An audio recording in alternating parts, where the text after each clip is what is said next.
So today we're taking a look at Virpil's Cadet VMAX, their take on a budget design throttle. As always, full disclosure, I was sent the unit for free for the purposes of review, and this is a pre-production model which we'll get into the details later. So packaging was a little basic, it does the job, but it's just paper and bubble wrap. There's no sonar damage and no tools included, but you're only going to need an Allen key set if you're making the adjustments. Otherwise it's a great setup out of the box, no assembly required. Construction is a solid metal base, with internal metal workings much the same as you'd find on the bigger brother, the CM3 throttle. The plastic handles are a high grade and quite nice, with a rubber anti-sweat and grip coating on top. There are no lift detents on this model however. There are two runners on the back of each throttle, and these run over and lift over soft detents which are adjustable with an Allen key to swap out the detents or adjust their position, allowing you to set the afterburner detent properly on your throttle per your aircraft, or you can swap out entirely and go for something like the center detent, which is much more appropriate for a space sim. The detents provided are soft and push through. Personally, I'd like to have seen an option where you push through, it stops you, and then you push again to get through it. Something that holds you in place so you don't go through by accident like you can with these. Now you have the detent for idle and for afterburner. The idle detent I wouldn't use, simply because it is far too easy to go straight through it. It doesn't provide enough resistance, so it's a big risk of you shutting your engine down. Now the axes themselves are all very solid. They've got the metal internals just like the CM3, and they are smooth.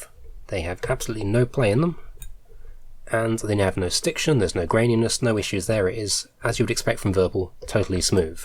And the same goes for the lever axes on the side. You'll also find on the throttle base that there are Allen key adjustments for the axes across the base. And even if you dial the friction up to high, you're not going to find that the base moves on your desk. These grips are very good, they're holding it nice and solid. On the front we'll find the auxiliary USB connections. You can connect your USB here, and if you wish to connect a secondary panel on the front you can, allowing you to save one USB socket, although this does require the Virpil software to set it up. Now you've got a good range of switches available to you. You've got two switches on the side, two more on the front, and you have 3 hats, 1, 2 and number 3 on the front. You also have 2 dials with center positions, and a mini stick on the side. Now I found this to be very loose, and it was my biggest complaint on the unit. Now they said they will probably make this stiffer in response to my feedback, so hopefully your model will be different. Both of the axes have a center detent and a push function. However, the push on this one is a little bit grainy when you start to push on it, which was a bit of a surprise, not what I'd expect from Virpil.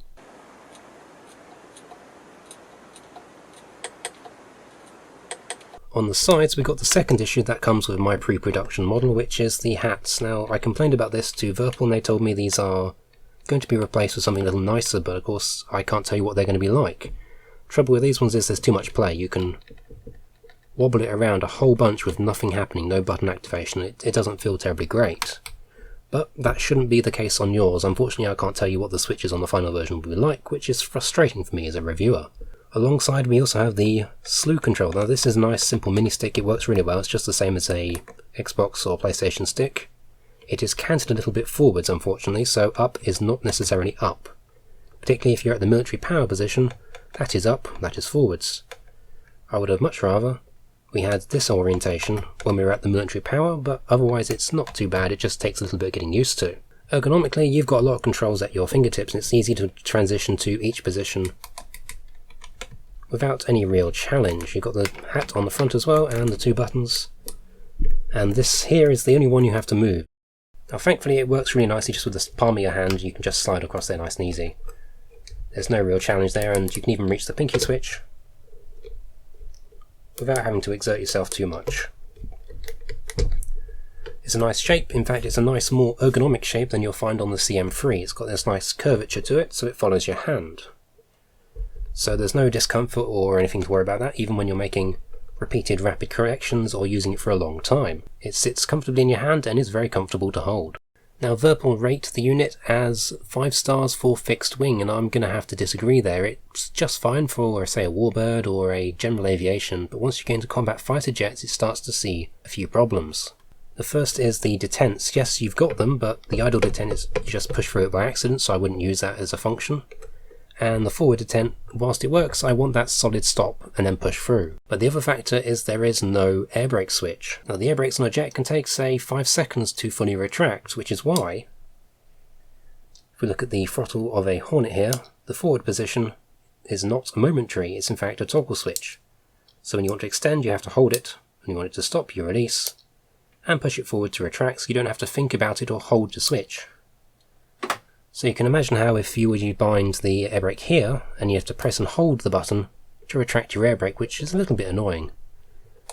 Otherwise, no serious problems here. I think this is better as a more general throttle for things like space sims and slightly less complex or high performance aircraft. Of course, there are no switches on the base. There is one LED which you can use and program to indicate, say, your mode or if you're an afterburner. But sadly I couldn't demonstrate this as the Virpil software doesn't support it yet. Now on that topic, the Virpil software itself is not very user friendly. It's designed by a programmer and looks like it. You're going to probably want a guide and some tutorials perhaps to try and figure out how to get the most out of this, as it's not immediately intuitive. Thankfully the software is not required unless you want to use the aux connector on the front or do firmware updates or programming. Now this does of course include if you wanted to bind the off position on the idle cutoff, as these do not come set up by default. The base comes without the switches like I mentioned versus their bigger brother, but I've not really missed them. It's not a big problem for the most part. Again, if you're playing a hardcore sim, you may just miss them, but for the most part it's not really an issue, especially not on a simpler game. And of course that is the biggest way they've cut the cost of the unit. They've just taken away the buttons to make it cheaper, whilst retaining all the internal metal parts for the movement and that sweet axes for the throttles. So, Virpil's cheaper budget offering, holding the same high standards, retaining the same internal mechanism and precise axes of their bigger brother. It's cut the switches and that's fair enough to cut the price. Otherwise it's a fantastic general throttle for just about any aircraft or sim that you can throw it at, unless you're going to go hard in on fighter jets, which, like I said, air brake and detents could do with improvement. So to my mind, Virpil have made a very good budget unit here. Of course it's still expensive, but they've retained the most important qualities, the throttle itself, its axes, and a good strong selection of buttons, despite the decrease in price, so it is something you should definitely consider on a tighter budget. Now, is it worth the money? Well, that's up to you to decide. Personally, I think this is a really nice, simple unit that is definitely well worth your attention, if you're looking for something slightly simpler and cheaper than the full. So, I hope you've enjoyed, and I'm going to leave you to the sound of switches. Take care.